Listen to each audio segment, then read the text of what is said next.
Please welcome untuk our speaker malam hari ini, Dr. Dia Arum.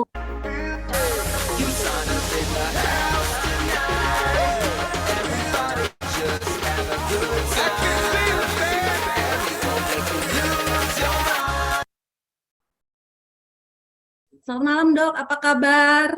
Malam Mbak Cika, Alhamdulillah baik. Mbak Cika gimana kabarnya? Kabarnya luar biasa dokter, selalu sehat. Semoga dalam keadaan sehat ya dok ya. Amin, amin. Ya, biasanya kan kalau dalam masa pertumbuhan itu eh, para moms bingung ya dok ya. Kira-kira makanan Betul. apa yang harus disajikan buat anak-anak balita. Jadi malam hari ini Bapak Ibu terus mengikuti Zoom kita malam hari ini dan tentu saja masih ada kesempatan bagi Bapak Ibu yang ingin mengundang timnya untuk mengikuti acara ini. So, silakan Dokter Dia. Oke, terima kasih Mbak Cika. Assalamualaikum warahmatullahi wabarakatuh. Selamat malam Bapak dan Ibu Usana Family semuanya. Alhamdulillah hari ini bertemu lagi dengan saya. Kali ini temanya agak unik ya, karena biasanya kita kemarin bahas mengenai kesehatan dewasa, tapi hari ini spesial kita mau membahas mengenai kesehatan pada bayi-bayi terutama di usia 6-24 bulan. Nah, kesehatan itu sendiri kan asalnya yang paling besar biasanya adalah dari nutrisi. Selain itu tentunya kalau untuk bayi-bayi usia tersebut tidak bisa kita pungkiri juga tetap harus ada stimulan atau stimulasi dari baik itu kita ajak bermain, kita ajak sambil belajar, atau kemudian mengenal alam dan lain sebagainya. Tapi yang hari ini kita mau bahas adalah mengenai gizi untuk anak usia 6-24 bulan, yaitu melalui pemberian MPASI yang tepat. Oke, slide-nya sudah kelihatan ya Mbak Cika? Sudah dok, tapi harus presentation view. Yes, Siap. betul. Oke. Oke. Kita mulai ya Mbak Cika dan Ibu Bapak sekalian. Kalaupun ternyata ilmu ini mungkin karena anak dari Ibu dan Bapak sekalian sudah cukup besar, mudah-mudahan ilmu yang sedikit ini nanti bisa diberikan ke teman-teman, ke keluarga, atau dibagikan bagi Usana Family yang lainnya. Jadi kita bahas terlebih dahulu MPASI itu sebenarnya apa sih? MPASI atau makanan pendamping ASI itu adalah makanan dan minuman selain ASI yang mengandung zat gizi yang diberikan pada bayi berusia 6-24 bulan. Jadi memang sudah ada pengkhususan pemberiannya itu pada usia 6-24 bulan. Ada beberapa prinsip nih Ibu dan Bapak sekalian untuk pemberian MPASI menurut WHO. Jadi ada 10 prinsip. Yang pertama, seperti kita sering dengar dan sering baca juga, yang pertama adalah menyusui eksklusif. Jadi hanya memberikan ASI saja tanpa tambahan apapun selama 6 bulan itu termasuk dalam prinsip pemberian makanan yang baik untuk bayi-bayi kita. Lalu kemudian pas di usia 6 bulan itu diberikanlah MPASI. Tetapi sangat dianjurkan untuk tetap melanjutkan menyusui. Jadi nggak stop nih, oh udah 6 bulan, oke deh udah di stop aja, makan aja gitu, enggak. Jadi tetap prinsip yang kedua itu melanjutkan menyusui hingga bayi berusia 2 tahun atau lebih. Lalu sebelumnya prinsip yang ketiga itu adalah menerapkan responsive feeding. Jadi responsive feeding ini merupakan konsep yang cukup lama sebenarnya sudah dikemukakan, tapi baru beberapa tahun ini kemudian booming karena dulu kita pahamnya konsepnya tuh kalau nyuapin anak, nyuapin bayi itu ya yang penting masuk gitu. Yang penting gizinya tercukupi, yang penting dia kenyang. Tetapi kalau responsive feeding ini kita merespon, memahami keinginan bayi dari berbagai banyak aspek. Kemudian prinsip yang empat yaitu menerapkan pola higienitas, jadi menjaga kebersihan, keamanan dari bahan pangan. Lalu prinsip yang kelima, keenam, ketujuh, dan kedelapan itu dari mulai usia 6 bulan itu berikan dulu jumlahnya sedikit-sedikit dulu. Lalu konsistensi atau teksturnya itu dimulai dari tekstur yang sederhana terlebih dahulu. Frekuensi atau jumlah kali makannya setiap hari itu juga sedikit terlebih dahulu. Tidak melukai area mulut dari bayi kita. Nah, ini tadi yang saya bilang untuk menjaga suhu aman. Kalau suhu ruangan di Indonesia itu masuk banget di danger zone ini atau di zona suhu berbahaya. Apalagi sekarang kalau siang lumayan panas ya. Kalau makin panas biasanya bakteri juga makin cepat tumbuhnya. Oke, sekarang berbicara tentang kebutuhan nutrisi dari total kebutuhan kalorinya terlebih dahulu. Ini panduan dari WHO, biasanya dibagi menjadi 3 kelompok Ibu dan Bapak sekalian. 6-8 bulan, 9-11 bulan, 12-23 bulan. 6-8 bulan ada kebutuhan energinya sebesar 200 kilokalori per hari dari MPASI. Sementara sisanya itu masih dari ASI. Nah, nanti kita bicarain juga di belakang, berarti harus ada concern juga nih kalau di usia 6-8 bulan, tetap kita harus perhatikan nutrisi dari ibu menyusuinya juga. Terus teksturnya bagaimana? Teksturnya dimulai dari tekstur seperti bubur. Bubur yang lembut banget kayak bubur ayam gitu ya. Kalau bubur ayam kadang ada yang bubur ayam Bandung, ada yang bubur ayam Cirebon misalnya. Nah, kalau bubur ayam Bandung agak lebih pekat, agak lebih kental. Tapi kalau bubur ayam Cirebon biasanya kita tambahin kuah-kuah gitu. Jadi dia kalau kita sendok, kita ambil buburnya gitu ya. Terus kita ambil terus kita miringkan, itu nggak langsung jatuh kayak air gitu. Nah, yang diharapkan teksturnya seperti itu. Jadi pas diambil, dimiringkan, baru dia jatuhnya perlahan. Butuh beberapa detik untuk jatuh.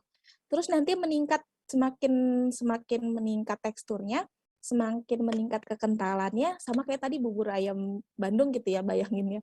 Bubur ayam Bandung tuh ya kayak pas mau diambil gitu ya, kalau mau dibalik, kalau dibalik gini baru dia tumpah gitu.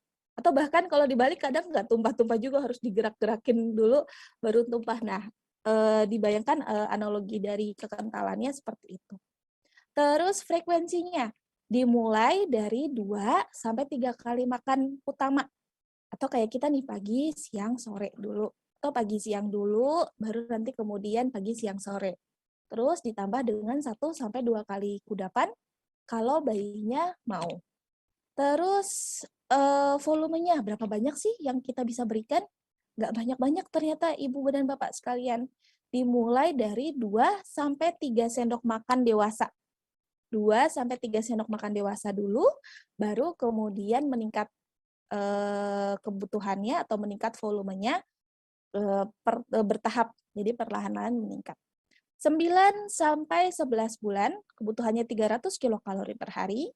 Teksturnya mulai tadi ya kental, atau bisa juga dicincang halus, kemudian sedikit dicincang kasar, itu juga bisa seperti itu. Frekuensinya 3-4 kali makan per hari, dan 1-2 kali kudapan. Berapa banyak yang diberikan? Kurang lebih bisa sekitar 125 ml. Ukuran mangkok ya. Terus 12-23 bulan, itu 550 kilokalori per hari. Bentuknya seperti apa, teksturnya seperti apa, yang diharapkan udah mulai mirip nih sama tekstur makanan keluarga. Kalau nasi, ada lauk pauknya, atau lauk pauknya cuma dicincang-cincang kasar aja, atau disuwir-suwir. Frekuensinya makan sama seperti 9-11 bulan. Terus volumenya makan itu 3/4, kurang lebih 225 mili dalam sekali makan. Nah, usia 9-11 bulan ada yang seru nih Ibu dan Bapak sekalian. Karena ternyata bayinya sudah punya kemampuan untuk menggenggam makanan sendiri atau meraih makanan sendiri, kita bisa ngajarin anaknya untuk pegang makanannya sendiri. Nah, ini bagian dari responsif. Anaknya jangan dianggurin, nggak boleh nyentuh. Tiap kita mau nyuapin, dia mau pegang, tangannya kita singkirin gitu kan. Kalau mbah-mbah dulu mungkin seperti itu, tapi kalau sekarang ajarannya, kalau dia mau berusaha meraih, kita coba kasih sendok yang baru, atau sendok yang tadi kita kasihkan, biar dia coba makan sendiri. Dan itu berarti kita responsif. Kita paham bahwa, oh dia mau belajar untuk makan. Berantakan? Pasti berantakan banget. Tapi itu bagian dari belajar. Menurut banyak penelitian, kalau kita responsif di fase-fase kritikal ini ya, anaknya nanti pas udah lewat dari 2 tahun, udah lewat dari fase MPASI akan lebih mudah untuk makan sendiri, juga dia makan lebih mindful. Jadi pas makan tuh tahu nih, oh aku udah cukup nih makannya, oke. Dia taruh. Jadi angka untuk menjadi overweight atau kemudian obesitas itu akan menurun biasanya resikonya. Terus komposisi MPASI ini kurang lebih seperti ini Ibu dan Bapak sekalian. Untuk zat gizi makronya, karbohidrat 40-55, protein 10-20%, ada juga yang mengatakan 10-15%. Nah, yang perlu digarisbawahi, MPASI itu butuh sekali lemak. Jadi, lemak itu harus tetap diberikan ke bayi-bayi, tidak boleh takut dok, takut nanti jadi kolesterol, atau anaknya nanti malah jadi, kemarin ada yang nanya, jadi bisulan gitu misalnya. Sementara protein sama lemak ini sangat dibutuhkan untuk tumbuh kembang bayi kita. Jadi lemak tetap diberikan, bisa pilih lemak-lemak yang sehat dan beragam ya. Komposisinya sebesar 30-45%. Terus sayur dan buah bagaimana? Berbeda dengan orang dewasa, bayi itu belum terlalu banyak butuh eh, banyak sekali serat. Tapi penting sekali untuk dipaparkan, penting sekali untuk dia kenal. Jadi sangat penting untuk tetap diberikan di dalam MPASI, tapi mindset-nya jangan sampai kita mikir, oh sayur sama buah nih sehat nih, sama kayak orang dewasa, terus jadinya kita banyakin sayurnya. Udah deh nasi sama kuah sama sayur, wortel aja nih yang sehat nih, udah sehat. Enggak, tetap harus ada proteinnya, terutama protein hewani.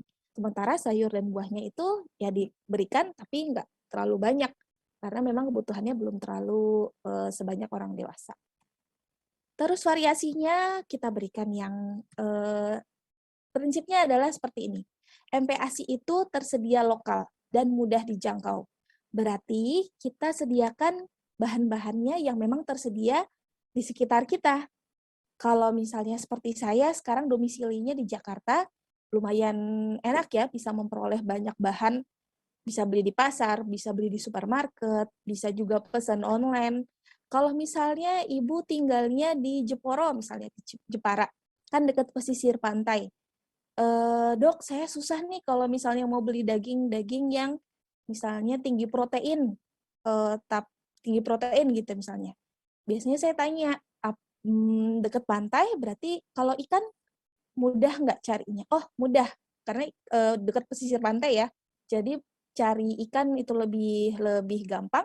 Ikan pun bisa diberikan ke bayi-bayi kita. Jadi lokal tuh dan mudah dijangkau oleh ibu dan bapak sekalian.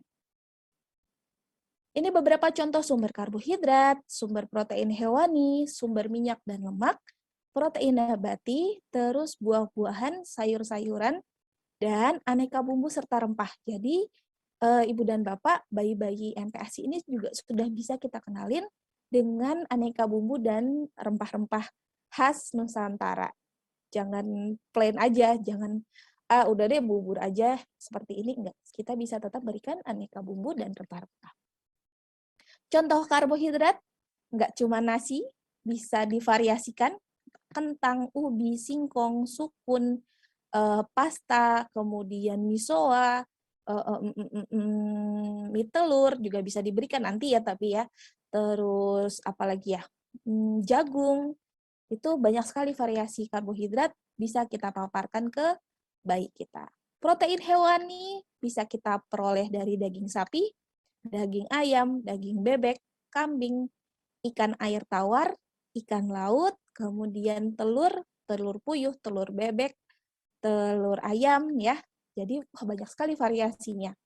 Terus bagaimana dengan protein nabati? Protein nabati bisa diberikan, tetapi perlu diingat bahwa ada beberapa protein nabati, bukan beberapa ya, terlalu banyak protein nabati biasanya mengandung fitat. Nah, fitat ini ada sifat anti nutriennya, Ibu dan Bapak sekalian. Kalau diberikan terlalu banyak dalam waktu yang sering gitu ya, dia bisa mengganggu penyerapan zat gizi yang lain. Jadi divariasikan, tapi yang diutamakan tetap ada si protein hewan. Terus lemak yang diberikan apa ya? Ternyata kita bisa berikan lemak itu banyak sekali jenisnya. butter kita bisa berikan. Terus kita bisa pakai lemak dari hewan. Ada chicken smart, itu lemak kayak minyak dari kulit atau lemak dari ayam ya. Terus ada tallow, ini biasanya dari sapi. Terus kalau lard ini kalau nggak salah dari lemak babi. Terus clarified butter itu biasanya ghee, itu juga bisa diberikan. Minyak juga bisa diberikan, minyak kelapa, minyak olive, zaitun itu bisa juga diberikan, sunflower, atau sesimpel kalau misalnya kita bikin pepes nih, terus kita tambahkan misalnya di dalam bumbu pepesnya ada kemiri. Nah, kemiri itu ternyata bisa menghasilkan minyak, dan itu juga bagian dari penambahan lemak untuk MPASI. Ini beberapa contoh takaran meal plan untuk bahan mentah MPASI. Di gambarannya aja ya. Tadi yang saya katakan teksturnya, ini dari makanan menu keluarga, saya cuma mau ngasih lihat ini kalau Ibu dan Bapak lihat, menunya kayak emang menu keluarga Indonesia banget. Nasi putih, dadar telur, sayur, kare, wortel, tempe. Wah, itu ternyata bisa jadi menu MPASI, bisa banget. Jadi ini pun sudah bisa menjadi menu yang bergizi seimbang untuk bayi-bayi kita. Ini takarannya, terus selingannya gimana? Kudapannya bisa seperti ini. Sesimpel kita kasih perkedel kentang, biasanya kalau di Indonesia buat lauk ya, perkedel kentang isi daging. Dan kalau buat bayi-bayi, ini bisa buat selingan, bisa buat makanan selingan mereka. Oke, ini beberapa takaran-takarannya ya. Terus, nah, ini tekstur tadi yang saya informasikan. Pas tekstur awal Ibu dan Bapak sekalian masih halus, masih disaring, mungkin disaring 2 kali. Terus nanti tambah pinter, naik bertahap, mulai nih teksturnya hanya dilumat-lumat aja. Terus nanti mulai ada kemampuan, oh ternyata udah mau ngambil sendok sendiri. Kalau ada benda jatuh, dia ambil sendiri, dipegang, dicumut. Oke, kita kasih makanan yang namanya finger food. Bisa kemudian dimodifikasi. Nah, kapan naik tekstur? Naik teksturnya bertahap, biasanya kalau saya kasih tipsnya itu per 2 minggu udah bisa naik tekstur, atau sambil lihat kemampuan dari bayi-bayi kita. Yang penting sebaiknya naik tekstur itu bisa lebih cepat, tapi sebaiknya tidak terlambat. Kalau sudah lumayan besar, misalnya sudah masuk ke usia 1 tahun ke atas ya, kita juga bisa menggunakan hand portioning ini. Jadi bisa pakai ukuran tangan bayinya, bukan tangan ibu dan bapak. Jadi pakai ukuran tangan bayinya, ini juga sebenarnya bisa diterapkan untuk ibu dan bapak, tapi pakai tangan sendiri. Tapi kalau untuk makanan bayinya, untuk MPASI-nya pakai tangan bayinya. Terus, nah tidak lupa kalau untuk bayi di usia MPASI, makanan-makanan yang dipilih untuk protein hewaninya, coba yuk kasih yang sumber zat besinya lumayan banyak. Daging sapi, daging unggas, ikan, udang, hati ayam, terus kerang. Tapi saya biasanya kasihnya telur, Dok. Telur merupakan protein hewani yang jenisnya non-hem. Tapi kita bisa mensiasatinya dengan kalau misalnya masak si telur, kita gabungin sama makanan-makanan yang bersumber vitamin C.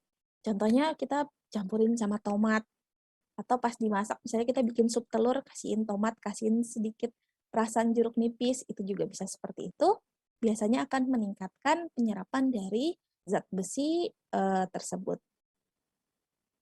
Ini untuk bumbu-bumbu MSG alami, untuk MPASI bisa kasih yang alami dulu sebelum pakai yang kemasan-kemasan. Bumbu aromatik juga bisa digunakan. Ini saya berikan gambaran sesuai dengan kelompok usia, tapi kalau misalnya kebetulan ibu dan bapak bayinya dari Sumatera nih, Sumatera kan makanannya luar biasa ya ibu dan bapak sekalian, bumbunya tuh pekat banget, kaya sekali rasa. Jadi biasanya bayi-bayi itu akan ngikut selera ibu dan bapaknya. Jadi kalau misalnya bayi di Jawa mungkin kenalnya sama yang manis-manis, termasuk saya juga ya. Kebiasaannya misalnya makan yang manis-manis, tapi kalau bayi-bayi Sumatera mungkin dia bisa merasakan makanan yang, wah bumbunya lebih banyak lagi nih. Nggak perlu takut, tapi kita kenalin bertahap, jangan langsung brek semuanya bumbu jadi satu, bisa jadi dia nolak sih. Tapi kalau bertahap, insya Allah bisa diterima. Oke, ini tadi sudah sedikit saya jelasin ya.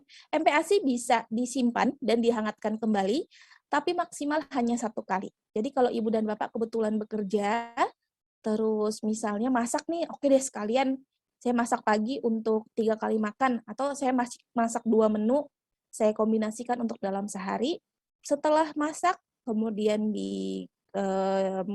diubah teksturnya gitu ya, terus dipisahkan per porsi, ditaruh di food container, masukin ke kulkas bawah aja, nggak perlu di freezer. Terus nanti ketika sesaat sebelum mau dimakan, dihangatkan dulu, jadi dihangatkannya cuma 1 kali doang, 1 porsi doang. Oke. Ini saya mau, ini, tadi ya yang saya katakan responsive feeding, jadi kalau zaman dulu itu kayak, oh anak nih belum tahu apa-apa. Oke, dia makan, masukin. Yang penting makanannya masuk. Jangan sampai dia kurang gizi. Kadang malah ada bayi yang kemudian dibedong, padahal udah gede gitu ya, padahal udah 6 bulan, tapi dibedong, diikat gitu, terus ditidurin, terus makanannya dimasukin nih. Jadi kayak digelontor gitu, karena pingin anaknya supaya badannya sekel, gemoy. Tapi ternyata cara seperti itu salah. Yang benar adalah dalam memberikan makanan, kita bisa mendorong anak untuk makan sendiri. Kemudian kita bisa memberikan kesempatan anak untuk eksplor makanannya. Dia bisa sentuh, dia bisa pegang, bisa coba meremet-remet makanannya, bisa dirasain, mungkin ditempelin di mulut, dimakan, mungkin ada juga yang ditempel di rambut, buat maskeran, itu bagian dari responsive feeding dan bagian dari pembelajarannya. Terus kasih jadwalnya tentuin dulu nih, kapan waktu makannya, kapan waktu makan selingannya, terus kapan minum susunya atau minum ASI-nya. Oke, ini ya. Dan responsive feeding itu, Ibu dan Bapak sekalian, ada yang namanya prinsipnya seperti ini, pembagian tugas makan. Apa yang dimakan, kapan waktu makan, di mana makannya, itu yang nentuin kita sebagai orang tua. Tapi berapa banyak sih yang dimakan, habis atau enggak, mana yang mau dimakan, itu ternyata tugas bayinya. Jadi kalau misalnya saat ini, terutama ya di usia 6-8 bulan, kok makannya kayaknya masih sedikit, baru awal banget nih, makannya kok masih sedikit, jangan dipaksa. Beri kesempatan dia untuk mencoba dulu, oh ternyata makanan tuh seperti ini ya, oke. Tapi jangan khawatir langsung kita, oh saya bikin menu baru deh, saya kasih lagi deh, atau saya sodorin biskuit deh, takut lapar dan lain sebagainya. Kasih jeda supaya bayinya paham, oh kalau aku nggak habis makannya, aku nggak dapat apa-apa kok, aku lapar berarti, nanti waktu makan berikutnya aku coba untuk makan lebih banyak. Nah ini tadi yang saya katakan ya Ibu dan Bapak sekalian, ternyata kalau bayi dan anak-anak kita lihat makanan gitu ya, lihat makanan yang ada di meja, itu bagian dari tahapan dia belajar. Makanya kadang kalau kita sering lihat ya, anaknya nggak doyan sayur, atau susah banget makan buah. Bagaimana cara mensiasatinya? Nggak bisa langsung instan emang. Nggak bisa yang kita, nih makan buah, kalau nggak makan sakit loh. Kalau nggak makan nanti masuk rumah sakit atau disuntik sama dokter gitu misalnya. Tapi ternyata dari dia mentoleransi ada makanan di meja makan, ada dia lihat oh itu pisang, oh itu apel, oh itu sayur brokoli, itu bagian dari belajarnya. Sampai kemudian dia coba untuk makan sendiri. Nah, ini tadi yang saya katakan, usia 6-8 bulan, kebutuhannya itu masih 70% ASI dan 30% MPASI. Sementara 9-11 bulan, kebutuhannya mulai 50-50 nih, Ibu dan Bapak sekalian, 50% ASI, 50% MPASI. Jadi, kalau misalnya di usia 6-8 bulan, paling nggak di bawah 1 tahun ya, di bawah 1 tahun itu, dari nutrisinya ibu menyusuinya tetap harus diperhatikan. Caranya ibu makan itu juga tetap harus diperhatikan karena bayinya tetap memperoleh nutrisi dari ibunya. Rekomendasinya untuk asupan ibu menyusui, kita tetap mengkonsumsi makanan yang beraneka ragam. Bagaimana kalau makannya sama nih? bayinya makan sehat, ibunya juga makan sehat juga yang bergizi seimbang juga. Ada zat gizi makronya, ada zat gizi mikronya. Terus bisa tambah ekstra kalori.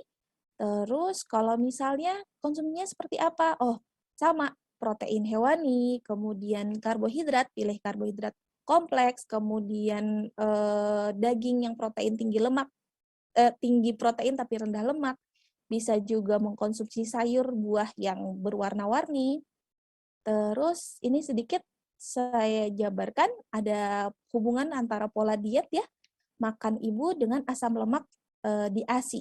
Jadi ibu yang mengkonsumsi sumber DHA, ikan, rumput laut, omega 3 gitu ya, ataupun dari suplementasi, itu dapat memiliki DHA transisi yang lebih banyak di ASI dibandingkan yang jarang mengkonsumsi.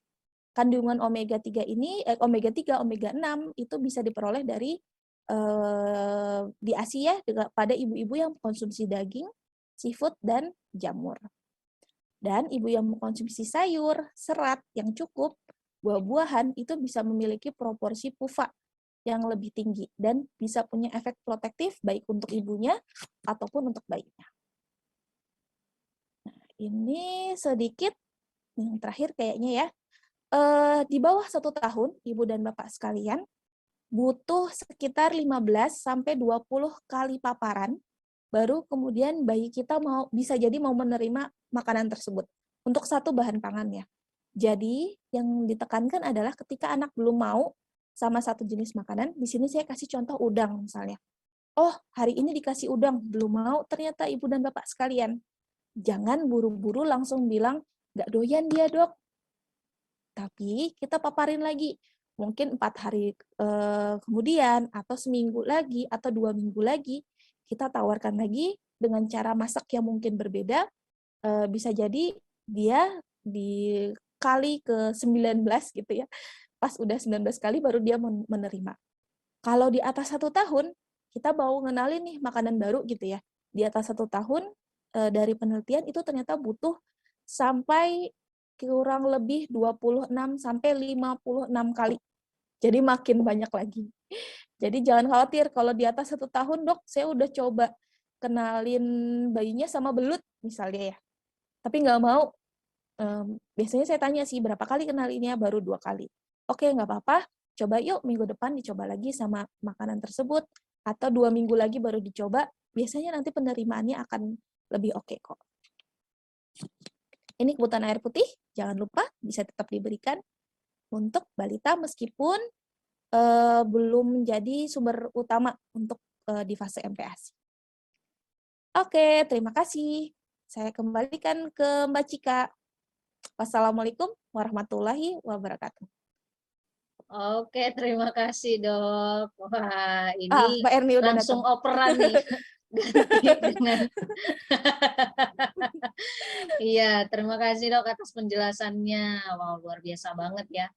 Jadi buat Yusana Family tadi seperti yang diinfokan dokter dia di awal, mungkin buat Yusana Family yang anaknya udah pada gede-gede gitu kan, korelasinya nggak direct gitu ya, tapi mungkin ada Yusana Family melihat tetangga gitu kan, atau mungkin bahkan cucu sendiri gitu. Jadi biar lebih terbuka juga, jangan sampai, soalnya sekarang yang paling unik itu dok, aduh saya pusing gitu, ini curhatan moms nih ya, pusing nih mertua ngurusin mulu gitu kan, padahal misalnya mertuanya pakai tadi ya tradisi ataupun pengetahuan-pengetahuan lama. Jadi biar ini jadi grandma, jadi nenek tercinta, opa oma yang juga advance nih pengetahuannya, bahkan nanti bisa jadi lebih advance daripada menantunya sendiri gitu ya. Luar biasa banget tuh gitu kan. Wah, keren banget jadi, itu. Jadi kan nanti menantunya jadi kagum gitu kan. Nah, pasti pengennya gitu. Makanya Yusana Family ilmu tuh nggak ada batasannya ya. Nah, tapi sebelum kita masuk sesi tanya jawab, Yusana Family bisa siapkan pertanyaan Anda karena dokter dia ini konselor laktasi. Jadi sebenarnya banyak banget bahas MPASI kalau Yusana Family lihat di Instagram beliau itu banyak banget beliau membahas mengenai itu ya gitu, bahkan mungkin misalnya kita yang bahkan usianya mungkin lebih tua daripada dokter dia, itu pengetahuannya dokter dia jauh lebih banyak gitu ya, karena beliau sangat mendalami tentang ini dan sering diskusi sama kliennya. Oke, tapi sebelum kita masuk ke sesi tanya jawab, silakan Yusana Family langsung ketik aja di kolom chat, nanti kita akan bacakan. Sebelumnya saya sharing sedikit informasi untuk Yusana Family semuanya. Oke, tadi dokter dia tuh udah banyak membahas bagaimana agar tentunya tadi ya kita bisa memberikan MPASI yang tepat sesuai dengan tahapan anaknya. Tapi satu poin yang saya ingat banget itu karena memang dari dulu pun saya tertarik banget tuh dok sama itu. Saya juga baca itu buku panduan dari WHO kalau nggak salah sih ya. Yang tadi ya bahwa kita ngenalin satu jenis makanan ke anak aja tuh di atas 1 tahun tuh saya waktu itu bacanya memang sampai 50 sampai 50 kali something gitu dok. Saya nggak ingat exactly angkanya, tadi dokter dia udah mention gitu kan. Jadi luar biasa banget tangguhnya, gigihnya seorang ibu itu ya. Seorang ibu ya sekarang ada juga sih trennya bapak rumah tangga ya, di Singapura udah mulai banyak tuh ya. Bapak rumah tangga misalnya memperkenalkan itu kepada anaknya kalau sampai 50 kali gitu. Jadi buat Yusana Family, kan misalnya sekarang Anda nggak suka makan sayur gitu kan, tapi pengen banget anaknya ini bisa makan sayur semua Betul. ya, walaupun ya mungkin Bapak Ibu juga bisa mencoba pelan-pelan. Nah, anaknya harus dari dini tuh sebetulnya Bapak Ibu ya. Itu lebih mudah habitnya. Caranya tadi tuh sampai 56 kali itu dokter dia mengatakan di atas 1 tahun ya, luar biasa itu. Oke, nah tadi dokter dia juga ada menginfokan karena komposisinya kan namanya juga MPASI ya, makanan pendamping ASI. Berarti kan intinya si anak ini masih dapat ASI Bapak Ibu dari ibunya gitu ya. Berarti nutrisi seorang ibu itu sangat dipentingkan, sangat diperlukan. Nah, kalau di sana kan kita nggak punya produk untuk baby ya. Untuk yang masih di bawah 2 tahun, produk Yusana kita di atas 2 tahun, Yusanimals yang paling kecil. Jadi di sini kami memberikan sedikit rekomendasi untuk Yusana Family, terutama buat para moms nih yang sedang menyusui ya.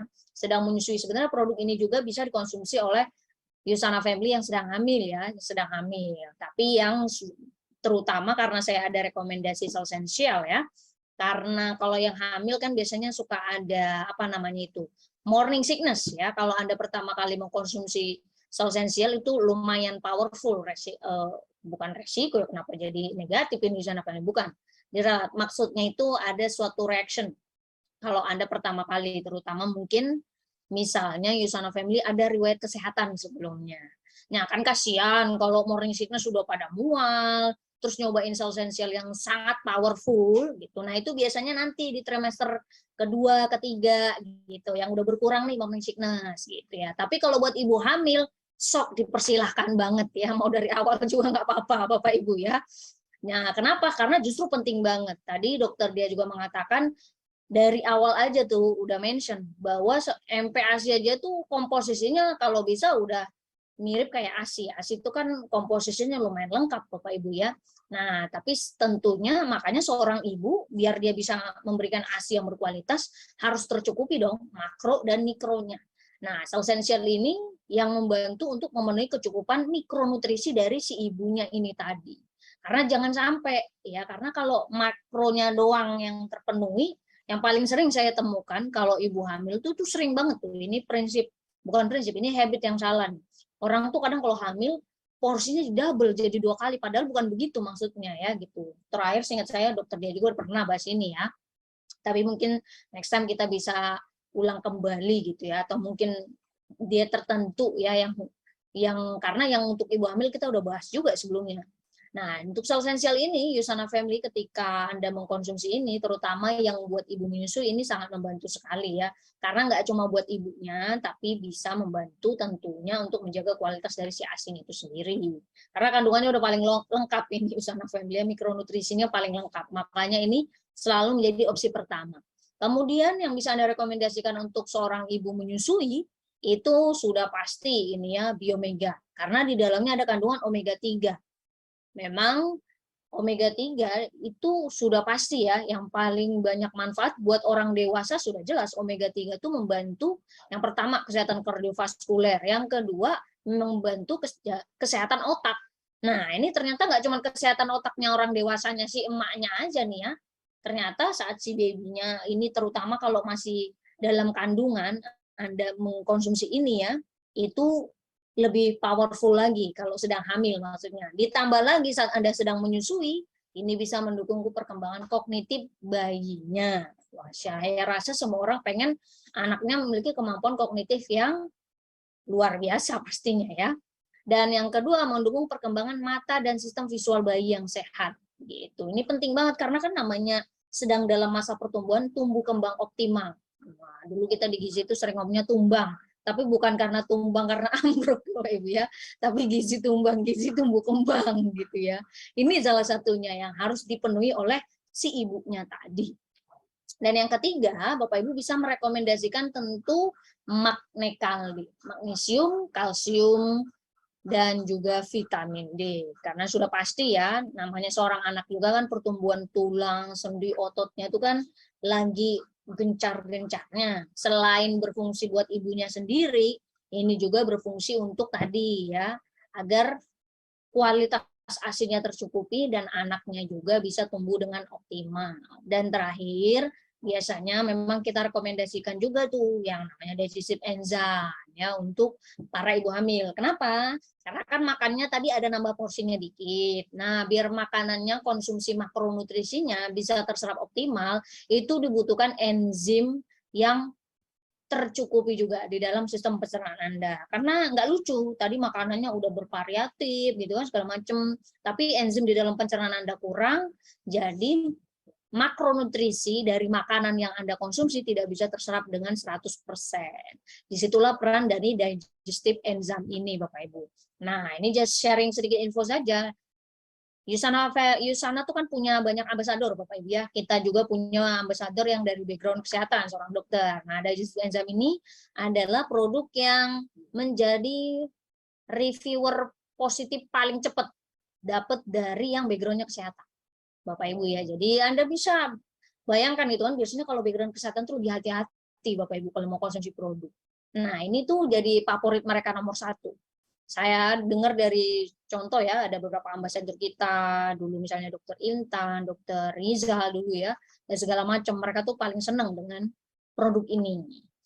Pertamanya, habis itu so esensial, pasti menjadi favorit ya. Tapi ini yang paling pertama yang membuat mereka jatuh cinta. Makanya jangan sampai Yusana Family nggak merekomendasikan ini kepada orang sekitar Anda. Tapi ada sedikit tips saya bisa berikan kepada Bapak Ibu semua ya. Kalau Anda mengkonsumsi ini, lebih tepatnya untuk beberapa case orang yang perutnya agak sensitif. Maksudnya itu yang udah punya masalah sistem pencernaan, the best-nya Anda mengkonsumsi digestive enzyme itu di tengah makan. Magne kaldi yang sebelum makan. Gitu ya. Jadi agak di-switch. Karena kan namanya orang udah punya masalah pencernaan, sistem metabolismenya ya berarti kan agak beda dengan orang pada umumnya Bapak Ibu ya. Gitu. Tapi kalau Anda tidak punya concern dengan sistem pencernaan dan sebagainya, ya Anda dianjurkan sesuai dengan saran dari saintis sebelum makan lebih bagus ya gitu. Tapi buat orang-orang yang perutnya agak sensitif, udah punya masalah sistem pencernaan, lebih bagus ini di tengah-tengah makan bersamaan dengan suplemen yang lain ya. Itu sedikit tips buat Yusana Family. Jadi itu beberapa rekomendasi suplemen yang kita rekomendasikan untuk para busui atau ibu menyusui. Karena jangan sampai kita fokus banget gitu kan, wah sampai buat MPASI itu keren banget gitu kan, sampai lucu-lucu, cucok gitu kan, tapi malah gizi ibunya sendiri nggak dicukupi. Ingat ya namanya juga MPASI, makanan pendamping ASI. ASI itu tetap penting yang menjadi sumber nutrisi utama dari anaknya, kecuali dia makin besar kan proporsinya pasti beda ya gitu, kan ada yang menyusui sampai 2 tahun. Nah ini saya muncul tiba-tiba ada yang penasaran karena banyak juga yang nanya ke saya nih. Kita langsung masuk saja ke sesi tanya jawab nih Yusana Family, karena udah ada banyak masuk beberapa pertanyaan. Nah ini rekomendasi yang paling basic ya Bapak Ibu ya, yang kita rekomendasikan untuk para ibu menyusui. Jadi go ahead, silakan di-sharing informasi ini kepada teman-teman sekitar Anda. Dan tentunya kalau di sini ada Yusana Family anggota keluarganya yang sedang menyusui dan misalnya baru konsumsi sel esensial, kami anjurkan Anda tambahkan dengan Biomega Magne Kaldi ya, plus digestive enzyme untuk memaksimalkan pencernaan dari makanan Anda dan penyerapan nutrisinya. Oke, kita masuk ke sesi tanya jawab. Kita invite kembali Dokter Dia bersama dengan kita. Oke. Nah, Dok, ini sebelum saya menanyakan pertanyaan yang lain, ini yang saya sering dapat pertanyaan juga ini, Dok. Siap. Dok, itu gimana ya case-nya? Ini sebelum kita ngomongin MPASI. Kan ada orang yang memberikan atau menyusui lebih dari 2 tahun.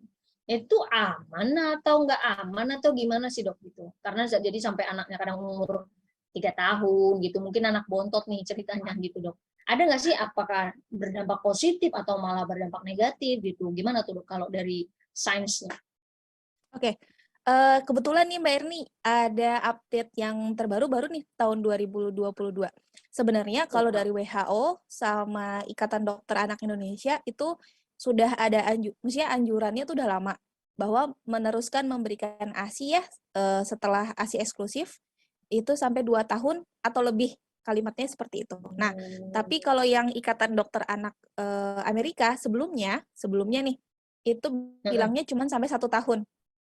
Cuman sampai 1 tahun nih. Tetapi di tahun 2022 ini diupdate sama mereka dan semakin mengukuhkan bahwa dari yang Ikatan Dokter Anak Amerika itu dia bilang, "Oke, boleh kok 2 tahun bahkan lebih."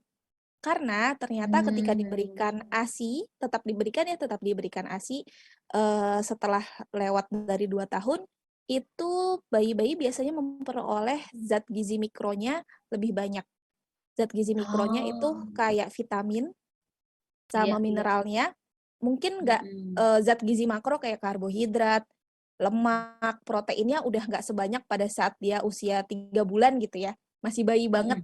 Tapi vitamin sama mineralnya ternyata masih bermanfaat, terutama untuk sebagai punya sifat protektif untuk bayi-bayinya. Kan selain vitamin mineralnya biasanya juga ada salah satunya itu adalah namanya sel Hamlet.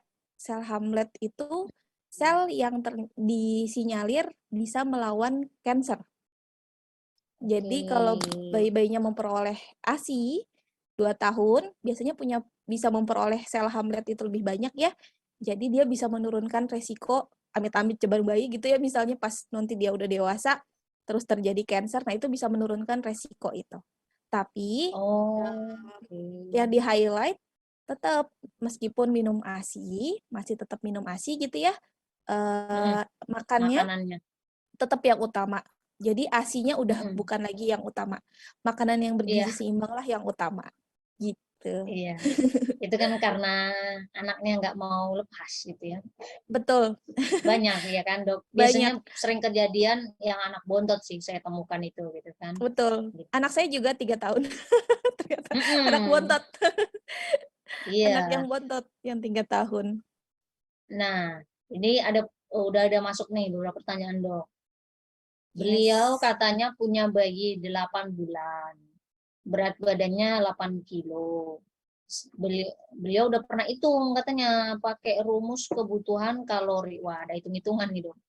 Pakai rumus kebutuhan kalorinya katanya 634. Jadi bayi 8 bulan, berat badan 8 kilo, kebutuhan kalorinya menurut perhitungan beliau 634. Sedangkan kebutuhan kalori per hari usia 6 sampai 8 bulan 200 kilokalori per hari. Apakah yang 634 kilokalori udah termasuk kebutuhan kalori ASI-nya ya, Dok? Yes. Ini saya belum tahu nih pakai rumus apa. Kita jadi ingat rumus-rumusan kebutuhan kalori kita ya dari pas sekolah. Iya. Tapi setahu Soalnya saya saking banyaknya ya, Dok, ya rumusnya ya. Banyak versi soalnya Bapak Ibu. BMR, ER gitu ya. Mm-mm. Tapi setahu saya kalau misalnya Ibu hitung yang angkanya kurang lebih segini, ini total. Jadi total kalori ada ASI-nya dan juga MPASI-nya. Jadi presentasinya tetap si ASI-nya lumayan lebih banyak nih dibandingkan si MPASI-nya. Jadi 634 itu total kebutuhan dalam 1 hari. Gitu. Nah, kalau misalnya ternyata Ibu, ini saya kebetulan ngitung sendiri supaya buat naikin berat badan anak saya gitu misalnya ya. Berarti yang tadinya 220 sesuai dari yang tulisan dari WHO itu, mungkin kemudian lebih meningkat lagi. Nah, tapi detailnya butuh seberapa itu memang harus ada hitungannya lagi. Tapi Ibu bisa dari 634 itu, oke, dalam 3 kali makan, 2 kali kudapan, saya bikin deh menu-menunya yang kira-kira lebih nih, nggak mepet-mepet 200. Jadi bisa deh 300-an kilokalori gitu ya. Kira-kira menunya apa ya yang saya siapin? Biasanya nggak hanya sayur aja, nggak hanya buah-buahan aja, tapi bisa di-mix, dikombinasikan ya, supaya kalorinya biasanya lebih meningkat. Begitu, semoga membantu Ibu. Oke, nah beliau juga punya pertanyaan kedua nih. Apakah bayi gendut itu baik? Atau yang termasuk kalau berat badannya berlebih? Mungkin pakai yang angka itu, cap itu kali dok ya.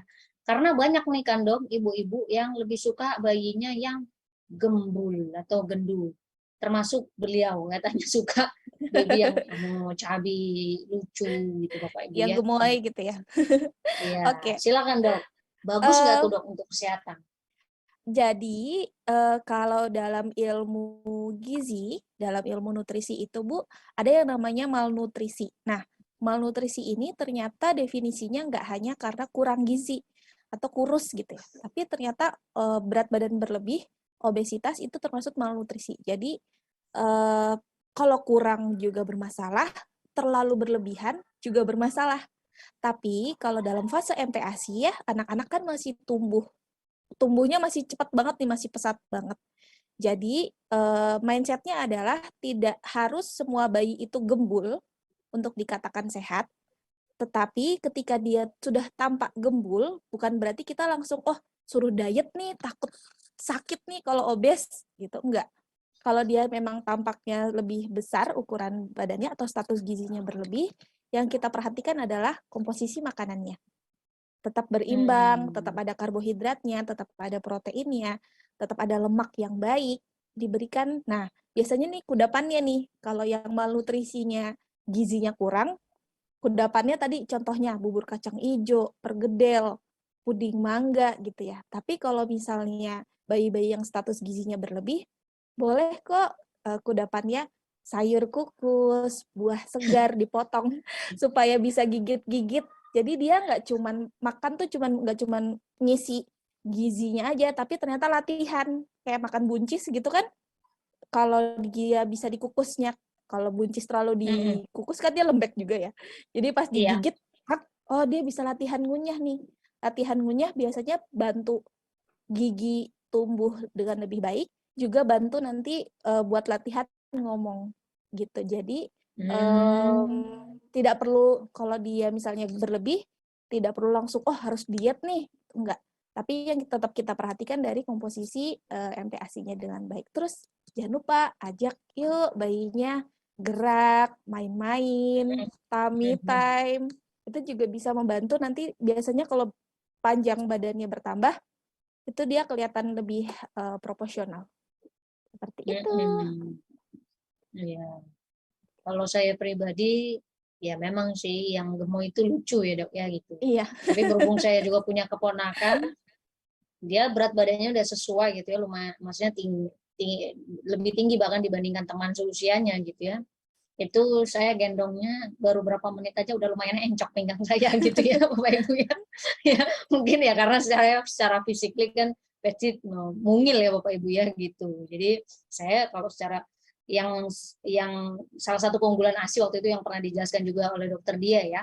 Jadi memang anaknya memang akan terlihat ya tadi ya, karena memang kan proporsi ASI itu lengkap Bapak Ibu, proporsinya udah pas itu kan memang ciptaan Tuhan Bapak Ibu ya.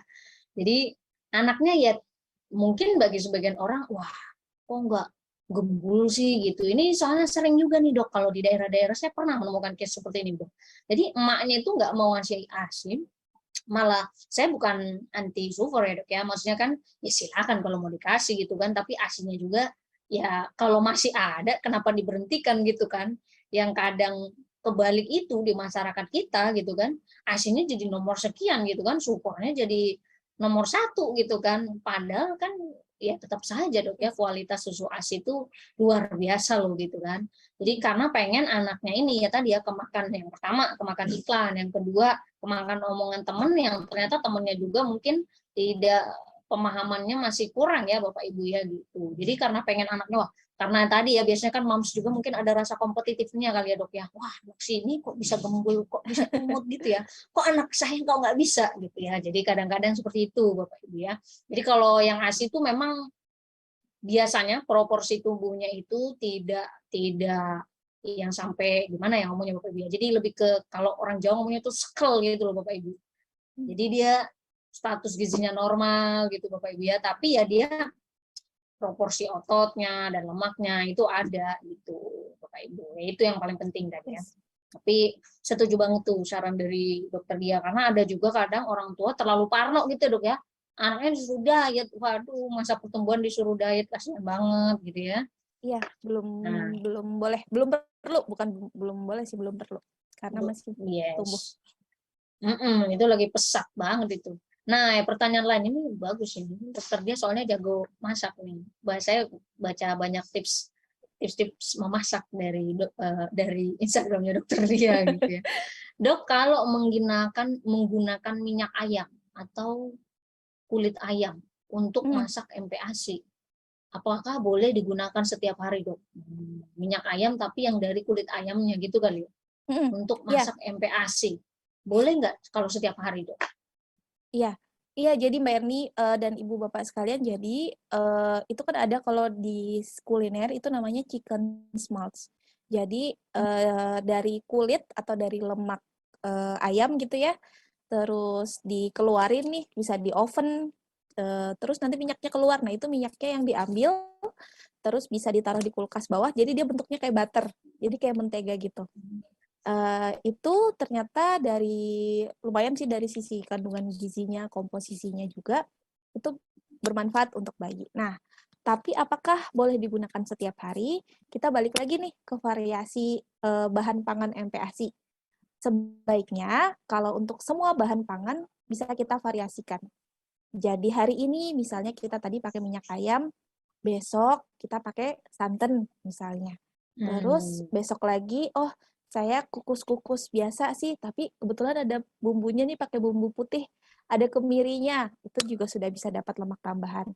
Besok lagi misalnya saya mau bikin yang rada-rada kayak makanan luar negeri, oh saya pakai butter deh, atau unsalted butter deh, itu juga bisa seperti itu. Jadi bukan tidak boleh, tetapi sebaiknya di fase MPASI kita ngenalin sama berbagai macam jenis lemak. Jadi misalnya hari ini pakai chicken smalts, besok pakai, oke, nggak apa-apa 2 hari gitu ya, tapi hari ketiga bisa kok pakai jenis minyak yang lain, atau bahkan pakai santan dan lain sebagainya, supaya bervariasi aja. Seperti itu. Oke. Semoga membantu Ibu. Nah, ini ada pertanyaan dari Bu Agung. Jadi ASI untuk bayi di atas 2 tahun untuk memenuhi mikronutriennya.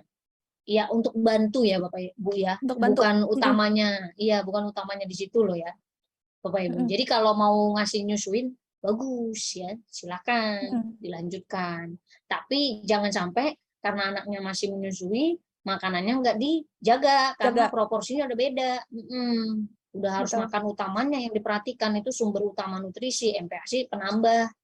Jadi ceritanya bukan MPASI, MP makanan utama gitu ya, makanan pendamping. Jadi ASI pendamping makanan utama gitu ya, dibalik. Betul banget. Oh iya, aku lupa. Jadi satu lagi sebenarnya Ibu dan Bapak sekalian, kenapa sih terus muncul anjuran bahwa di weaningnya ya, di sapihnya tuh nggak perlu buru-buru, karena ternyata kalau kita, wah 2 tahun nih, terus sapihnya tuh bener-bener yang kayak, oke stop, payudaranya dikasih obat merah atau dikasih brotowali gitu ya. Nah itu justru bikin, ini ada penelitiannya, jadi dia ngelihatnya bayinya itu justru akan merasa kecemasan karena si ibu tuh ibaratnya ibu tuh dunia pertamanya. Udahlah, jadi dunianya si bayi gitu. Payudara dia menetek ke ibunya itu adalah kenyamanan dia, comfort zone-nya bayi-bayi kita. Kalau dipisahnya cepet-cepet, dipisahnya terpaksa, dia sakit hati, patah hati gitu ya istilahnya. Dia patah hati banget dan ada penelitiannya jadi bayinya itu relatif lebih cemas, punya kecemasan yang lebih Hmm. tinggi dibandingkan Oh. kalau tadi ya, oke 2 tahun, ayo kita weaning-nya pelan-pelan aja deh. Mungkin siangnya nggak terlalu banyak minum ASI, tapi malamnya masih bisa minum ASI. Pelan-pelan Sebelum aja. Nah itu tidur gitu ya dok ya mhm, misalnya. betul. Kalau dia kelihatannya udah siap untuk disapih, Mm-mm. baru kemudian disapih, itu biasanya kecemasannya akan berkurang nantinya ketika dia mungkin sudah masuk fase remaja atau remaja. Jadi ada manfaatnya juga dari sisi psikologisnya. Nah, ini pertanyaan selanjutnya nih dok. Misalnya nih dok ya, kalau tadi itu kan case-nya seperti ini nih, yang sering juga saya temukan misalnya di masyarakat itu adalah rencananya sebenarnya anaknya yang pertama itu pengennya ASInya ya 2 tahun atau mungkin lebih, disapinya pelan-pelan. Nggak taunya malah ngisi di tengah jalan emaknya lagi, hamil lagi maksudnya, belum nyampe 2 tahun gitu kan. Nah, itu kan jadinya ASInya jadi kan harus diberhentikan ya dok ya. Kalau yang rekomendasinya sebenarnya Mbak Erni kalau nggak ada Masih boleh. indikasi medis masih boleh. Tapi Oh. harus betul-betul diperhatikan asupan ibunya. Bahkan kalau kita berbicara suplementasi ya, itu one of yang direkomendasikan ketika dia nursing while pregnant itu menyusui ketika dia sedang hamil, asupannya betul-betul harus makan tuh perhatiin banget makan utamanya, cemilannya gitu ya. Terus kalau diperlukan konsumsi suplementasi karena buat ngejar kebutuhan untuk si janin sama untuk ke kualitas ASINya untuk si kakak gitu. Jadi ada rekomendasi untuk multivitamin suplementasinya gitu. Multivitamin dan mineral. Oke. Nggak ada limitnya gitu loh. Misalnya dia sampai usia kehamilan berapa atau literally ya selama dia masih bagus misalnya status gizinya, dia bisa sampai misalnya mau melahirkan ya mau melahirkan pun kayaknya gimana gitu ya. Bisa, Mungkin atau udah trimester akhir. Oke. bisa. Wow. Bahkan Nah, ini nanti pas lahir terus tandem nursing gitu ya. Jadi kakaknya sama adiknya itu bisa. Tapi betul-betul harus oh. perhatikan gizinya karena kalau nggak diperhatikan sebenarnya gini, kalau nggak diperhatikan itu kakaknya akan dapat tetap ASI yang bagus. Adiknya juga bisa dapat ASI yang tetap sempurna. Yang dikorbankan adalah gizi ibunya. Jadi ibunya bisa jadi ibunya dari sisi kurang kalori yang kalsium. nah betul kurang kalsium, terus biasanya giginya bisa rontok, rambutnya rontok, kok gigi rontok, giginya rapuh gitu ya, rambutnya rontok, rambutnya terus rontok. kelelahan itu yang tidak kita harapkan kan ke ibu. Jadi biasanya kalau mau tandem nursing, terus yang tadi ya menyusui pada saat hamil itu harus rutin check up ke dokter kandungan, terus cek nih, oh makan saya gimana itu harus diawasin. Tapi boleh kok, nggak ada yang nggak boleh gitu, nggak. Mungkin di awal hamil rada-rada menurun nih Mbak Erni karena kayak transisi gitu antara hormon dia menyusui sama hormon kehamilan. Tapi kalau udah masuk trimester 2 biasanya udah oke kok. Oke, wah itu Yusana Family ya. Ini soalnya saya sering juga nih melihat juga fenomenanya di masyarakat gitu ya. Jadi karena kondisi berhenti tuh.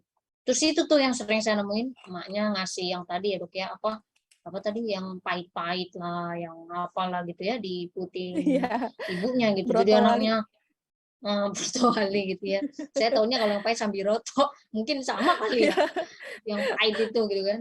Kasian banget anaknya gitu ya. Berhubung saya dulu dibebasin sama orang tua saya ya. Bahkan jadi bahkan nggak usah di-mention deh berhentinya kapan ya di sana family ya gitu. Jadi kasihan sebenarnya ya gitu. Luar biasa nih saya pribadi pun baru tahu ya karena memang tadi ya Yusana Family saya selama ini bahasnya dietnya orang dewasa mulu makanya saya personal pun pengen banyak belajar tentang ini Yusana Family ya. Walaupun misalnya kita tidak bermanfaat untuk belum bermanfaat untuk diri kita pribadi, bisa saja bermanfaat untuk tadi ipar lah, misalnya temen tuh ya, teman kita kan kasihan banget gitu kalau temennya. Saya masih banyak soalnya dok menemukan yang tadi dokter dia jelasin, yang satu jenis doang tuh MPASI-nya, dia cuman pure buah doang, itu dikasih itu aja gitu kan. Padahal sekarang ternyata paling update terakhir kalau bisa komposisinya ya sama kayak mirip ASI, ada kandungan lemaknya Betul. segala macam gitu ya Betul. Mbak Fobia. Jadi ilmu pengetahuan itu terus berkembang, makanya perlu Betul. ada edukasi seperti ini. Oke, itu saja sharing bersama dengan Dokter Dia. Terima kasih banyak Dok untuk sharing-sharingnya, tidak pernah bosan gitu ya, untuk berbagi gitu. Karena ini saya perhatikan ada banyak nama-nama baru karena pasti ini fansnya beda nih, agak beda dengan tema-tema yang kita bahas sebelumnya, kan beda interest ya Dok ya, beda concernnya gitu. Tapi tentunya kita harapkan buat Yusana Family yang selalu menjadi fans setia di hari Selasa dan juga Jumat, untuk selalu berbagi informasi ini ya, kalau udah tahu ya minimal berbagi dengan orang lain ya. Habis itu kalau kita bisa praktek sendiri, misalnya ada yang masih punya baby, ada yang sekarang sedang menyusui, Anda juga bisa praktekkan. Terima kasih dokter Dia, stay healthy terus dok. Terima kasih Mbak Erni. Pamit dulu ya. Oke, Yusana Assalamualaikum. Family, sebelum